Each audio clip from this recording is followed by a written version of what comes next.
Well,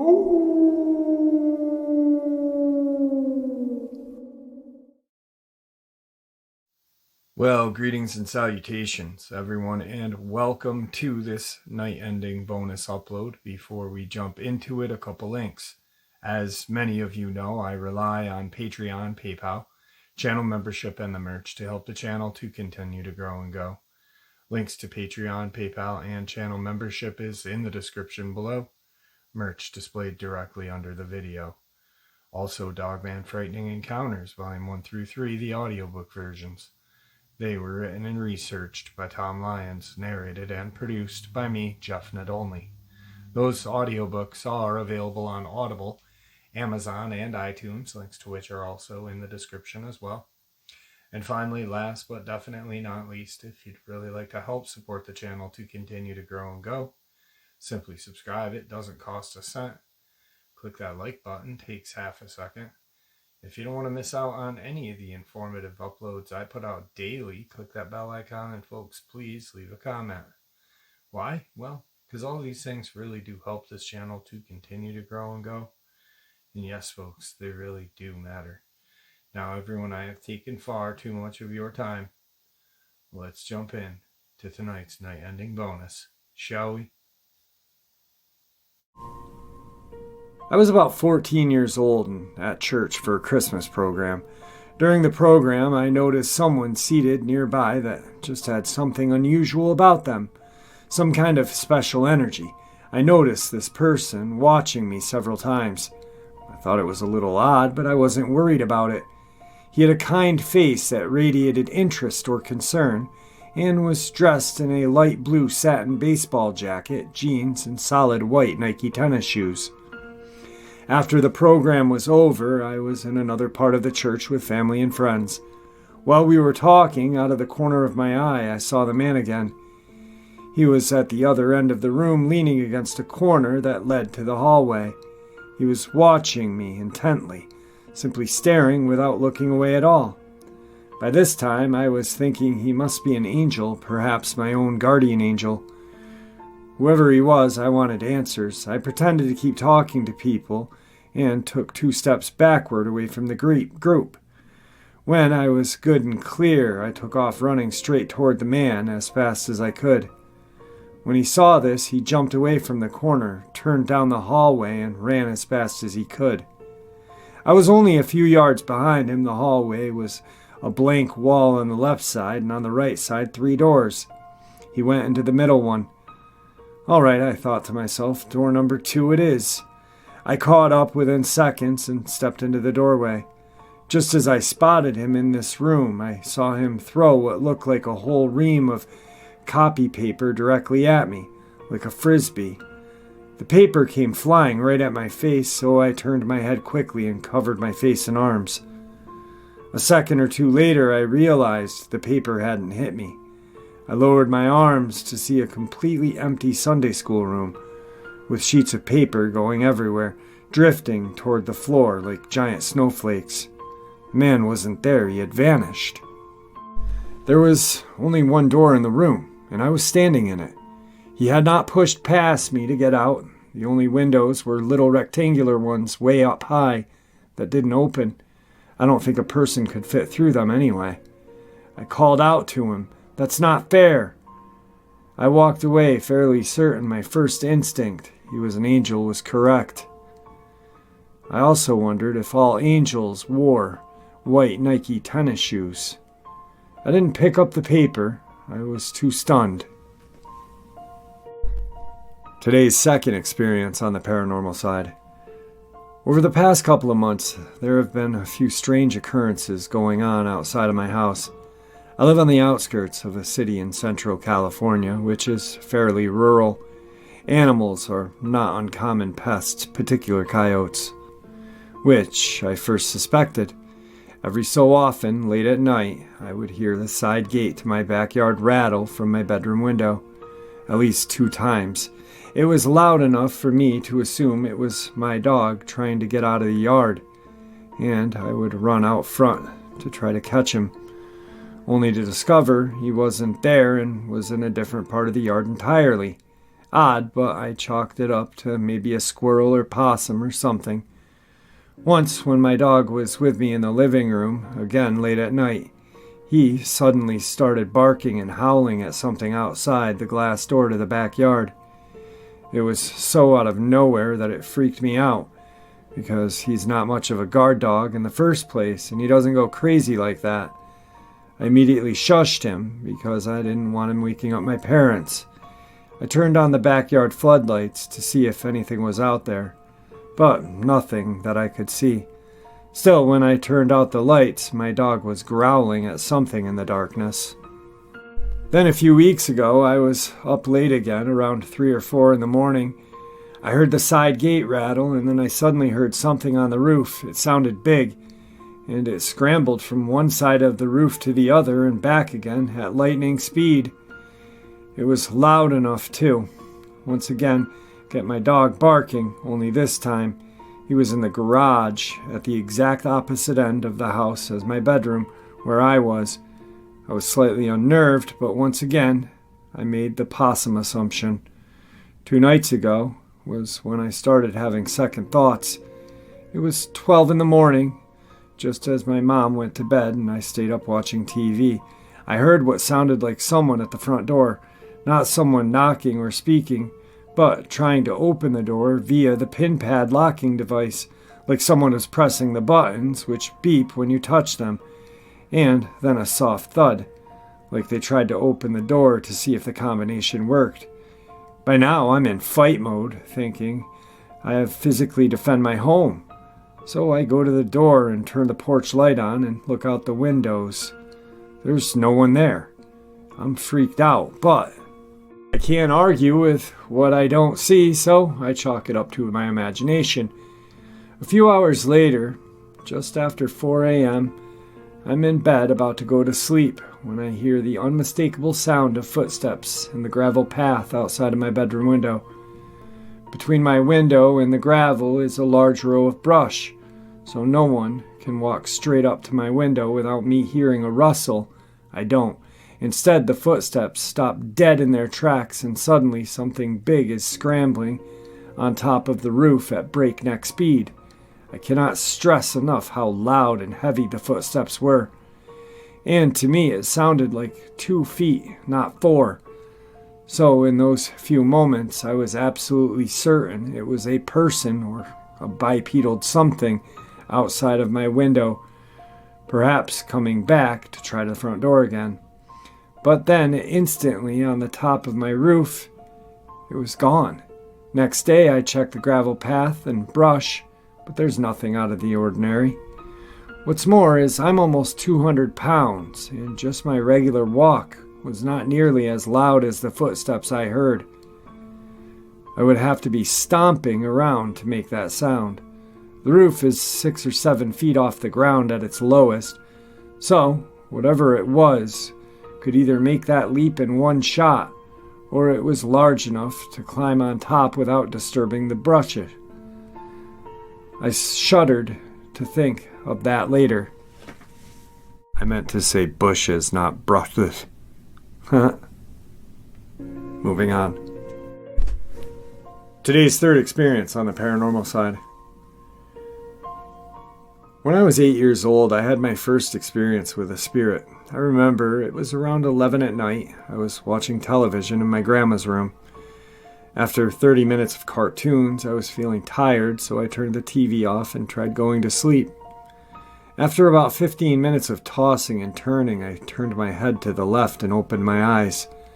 Once I opened them, I saw a woman standing 6 feet away from me. She was illuminating light and casting a yellowish silhouette. She had blonde hair with white robes, and it looked like she was holding a baby. She was also staring at me with this soft, gentle smile. At the time, I wasn't actually afraid. I actually felt safe. I tried rubbing my eyes, but she wouldn't go away. It was actually interesting to see the lamps off. She was definitely casting her own light. I stared at her for 5 to 10 minutes, and I didn't know what to do. My grandmother was sleeping in the same bed as me. I didn't know if I should wake her up or what. Maybe I should just keep quiet, I thought. After a while, I felt a little unease, so I pulled the blanket over my head and hoped she'd go away. Eventually, I fell asleep and woke up the next morning confused and scared. It took me a few months to tell my family what I saw that night. My second experience happened in a different house that my grandma moved into. Why are they always around her specifically? This was 4 years later. I was 12. This experience wasn't long. I remember I was using the bathroom in her house. After leaving the bathroom, I turned the lights off while facing away from the mirror. However, as I turned around to look at the mirror, I saw the clearest face in the corner of the glass. It was a woman with dark black hair. She smiled a big smile. No, this wasn't soft and gentle, like the spirit before. This was sinister. I froze for a couple of seconds and slammed the bathroom door closed. It again took me months to open up about this. I asked my parents and grandparents about this, and they all said they saw things as well. They say it runs in the family. I know this may sound bizarre and unbelievable, but I know what I saw. These experiences definitely made me believe in the afterlife. Today's fourth experience on the paranormal side. Some of you that work in hospitals or have loved ones that work in hospitals or have been close to loved ones as they took their last breaths and transitioned to the great unknown may have heard of what I'm about to describe. There's a particular phenomenon that occurs in people in those last moments, and I'm talking about the appearance of kids running around their deathbed or just outside of their room. This is to be differentiated to the phenomenon of closed ones that have passed away visiting in days prior to their deaths. This is different. This occurs hours, if not minutes, before their death. I experience this with a greater frequency whenever I work in the ICU unit, where people are very sick. What most patients describe as cheerful kids running around their beds in a playful manner, snickering and just playing. Most patients usually respond by calling the nurse and asking, "Who are these kids running around and where are their parents?" and scaring the living bejesuses out of me.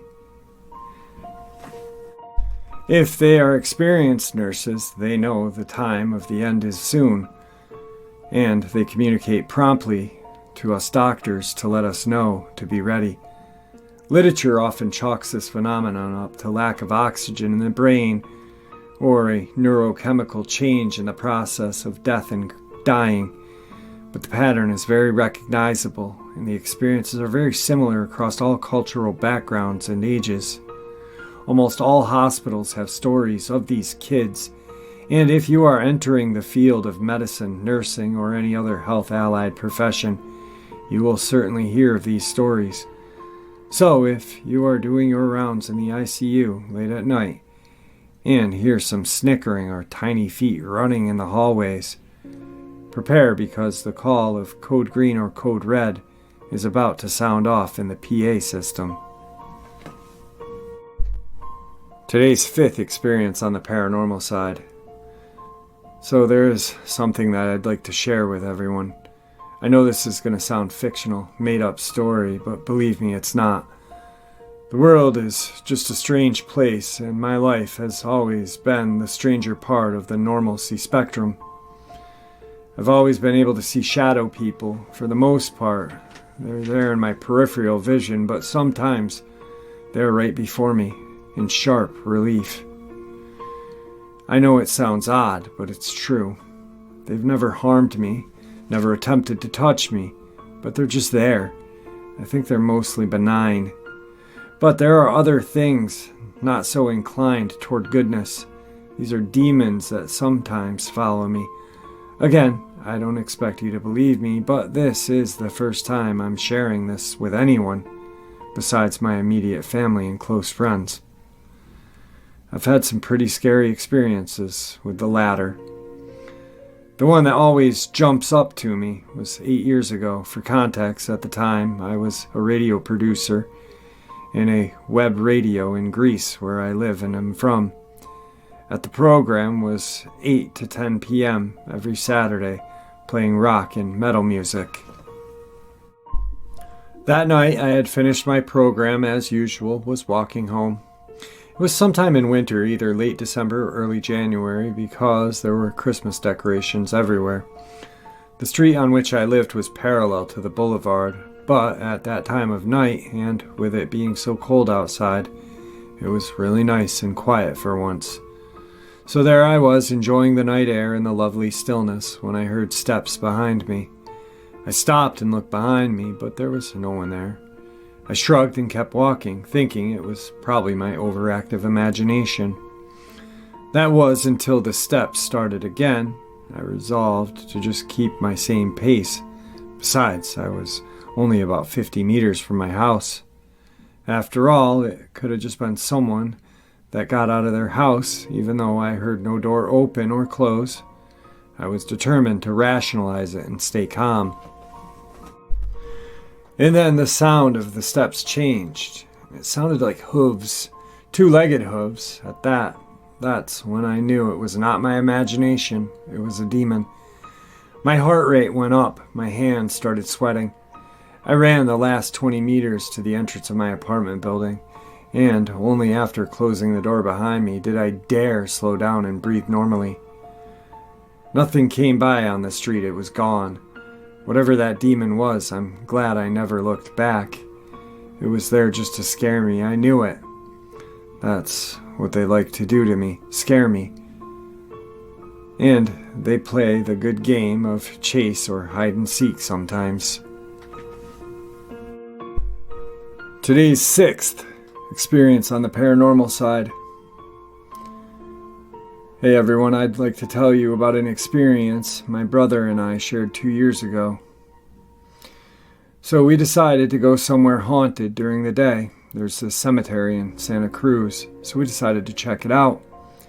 We went in and walked around and nothing out of the ordinary happened, so we decided to leave. The cemetery is on a supposed haunted road that leads up into the woods. This road is said to be haunted by a lady in white who tries to hitchhike. I had forgotten this fact until after the day. Alright, so along with this road we're driving down, it leads into the forest area. A couple of miles down from the cemetery, you can pull to the side of the road and walk along the hiking trail. So we decided to hike this trail because I completely forgot the road was also haunted. So I wasn't even looking for anything paranormal. Anyway, we start hiking this trail in the afternoon. 10 minutes into the trail, we stumble along an abandoned train track and a barely standing bridge for the train that used to run along these tracks. It looks cool, so we decide to go down this hill right by the bridge that lets you go under the dilapidated bridge. We go down there and just mess around, looking at the cool architecture. After we had our view, we started back up the little hill that leads back to the trail. When we get to the top, where we were a little exhausted because the hill's kind of steep, and you have to use trees around you to leverage your climb back up. So we're standing around back on the trail, and we both notice something out of the ordinary. We hear a voice like a grown man shouting and screaming very angrily. When I say angry, I mean he was angry. This voice sounded like it was filled with rage, hate-filled rage, murderous. I quiet down and I can tell the voice is far away. Almost sounded like it was in the mountains around us. Sounded more than 500 feet away for sure. We both looked at each other with the WTF. We stand around listening for a couple minutes. The next thing we know, the voice came down the trail from what sounded like hundreds of feet away to being right next to us. And in human speed, the voice came closer to us. I noticed the voice coming down the trail, and I'm thinking to myself, this voice sounds like it's from someone who's about to kill us. But the weird thing is, the voice is speaking, and what I can only say is gibberish. I understand not one word it's saying. I instantly get into the fight or flight feeling. My body is tensing up. The voice starts getting very loud and closer to us at inhuman speeds. I tell my brother to pick up some huge sticks with me to defend ourselves, because even though the voice came out of nowhere and moved down the trail at lightning speed, I still had the assumption that it was some kind of crazy person ready to kill someone. We pick up some sticks and run down the trail back to our car. Now, here's where the weird part starts. As we are running away from the voice that's coming down the other end of the trail, I hear the voice come up behind us in an instant. It sounded like he was no more than 10 feet behind us. I turn around even though I didn't want to, because I have to see how close this psycho is to us. As I look back and hear the voice right behind me, I see no one. I tell my brother to run faster because the voice is right behind us, yelling in absolute rage. But I don't see anyone chasing us. We started picking up speed, and the crazy thing in my life happened. The voice starts panning around us in a 360-degree audio. I hear the voice yelling in gibberish right behind me. Then it starts panning to my left through the trees off the trail. Then the voice is right in front of us, and it slides to the right side of the trail, and then behind us in a matter of 10 seconds. At this point, my brother and I are very creeped out and ran as fast as we could back to the car. The voice kept up following us on the trail. I remember after hearing the voice panning around us and hearing it reverberate through the woods, I started praying to Jesus to help me get out of here alive. After we make it around halfway down the trail to my car, the voice disappears. I remember slowing down exhausted, and we started talking about what we heard.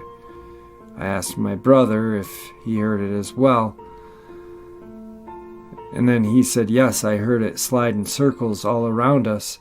At that point, I knew I wasn't hallucinating or imagining it. I asked my brother if he heard how it sounded like gibberish, but like a man screaming at the top of his lungs in rage. He said he heard the same thing. We finally get to the car and drive off out of there. I remember the car ride was silent for like 5 minutes as we just sat thinking about what happened. That's when I remembered that the whole road was haunted, and not just the cemetery.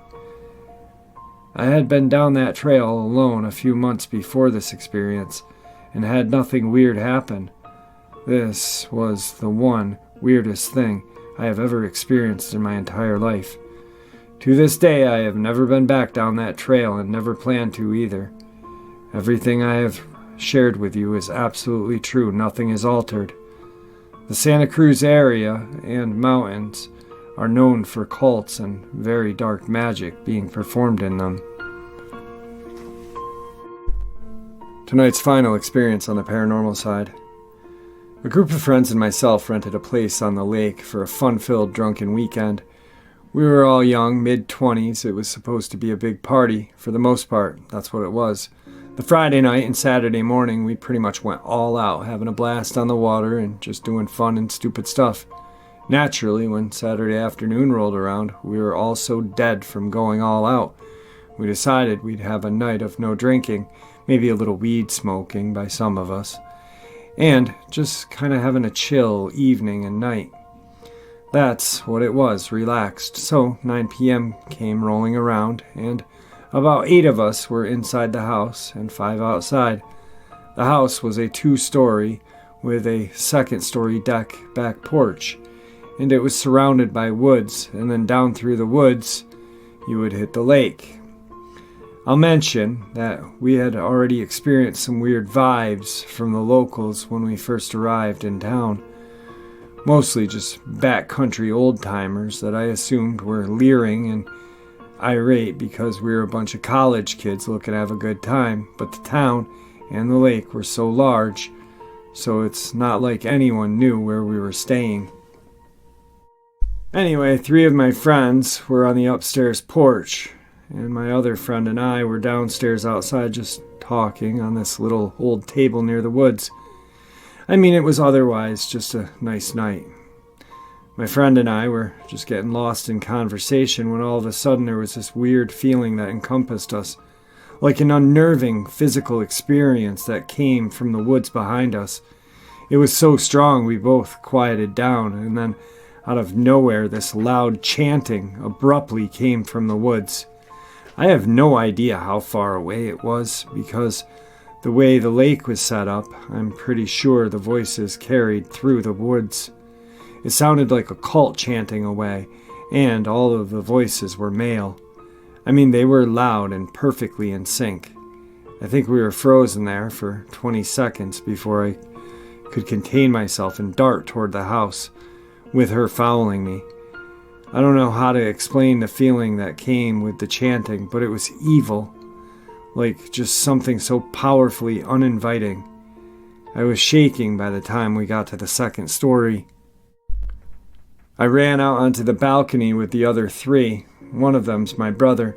By the time we got up there, the chanting was gone, and I naturally asked, "Did you guys hear that?" in the most shaking voice I had. They all had heard it, and not seconds later the chanting began again. So the five of us are out there, peering into the forest, listening to this chanting that would sometimes sound far away, and then relatively close. All male voices in the weirdest language, or I don't even know what it was. It sounded like some strange extreme church. Then, following the chanting, a loud bang like someone hit a huge metal object. And then the worst part came. A man wailing, like an extreme pain wailing. All of my hair was up. It was the freakiest experience ever. My brother and I were staring at each other in a mixture of scared excitement and horror.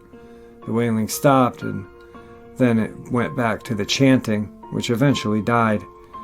I was so freaked out by it, I wanted to call the cops, because whoever screamed had to be in a lot of pain. That mixed with the weird chanting just made me immediately think it was a terrible sacrifice going on. One friend tried to say it had to be some drunk guys messing around singing and being weird, but no way was that coming from drunk guys. They were perfectly in sync. Then the bang, and then the wail of pain. And then all the weird tension and energy was just gone. Nope, I didn't call the cops, and I wish I would have, but honestly, the forest was so large, and since the lake house was looking down at the woods and lake, it could have came from anywhere. It definitely wasn't in our close proximity, but it was close enough to hear it perfectly. We went in and got some of the others, but by the time they came out, the chanting had stopped. Someone wanted to go and explore and find out where it was coming from, but obviously that was a stupid idea. After that, I was ready to go home. I can't explain the relief of driving away from there the next morning. Even now, it gives me the worst feeling ever. Whatever that was, it felt so wrong and evil.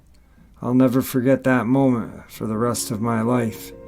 I can only imagine it was some sort of weird cult stuff. Alright folks, that was tonight's night ending bonus. I hope you all enjoyed it as much as I enjoyed sharing it with you. Like I say all the time, the paranormal, the cryptids, the alien agenda, the high strangeness, dumbs, everything is connected. It all fits in one big kind of puzzle controlled by the one world government just to, I don't even know why, use as their weapon. Who knows? I know that there are secret science organizations that are controlling things that they shouldn't even dare touching. They're practicing in. It's so dangerous. Look at aerospace back in the day in the 50s. Crawley, L. Ron Hubbard, Jack Parsons. These people had no business even associating with anything, let alone the one world government. I mean, God, it's terrifying. Thank you for supporting the channel. It is your support that helps the channel continue to grow and go. And honestly, what makes it a place for people to share their ideas, theories, and experiences, ridicule-free, judgment-free, simply treated with the respect that we all deserve. Stay safe, happy, healthy, and ever vigilant, keeping an eye on our children, pets, family, and friends. These creatures are real, they are out there, and they're definitely dangerous. Share this information with the people you love and care about, and it may just help save their lives someday. Until next time, never stop asking questions, never stop searching for answers, and God bless.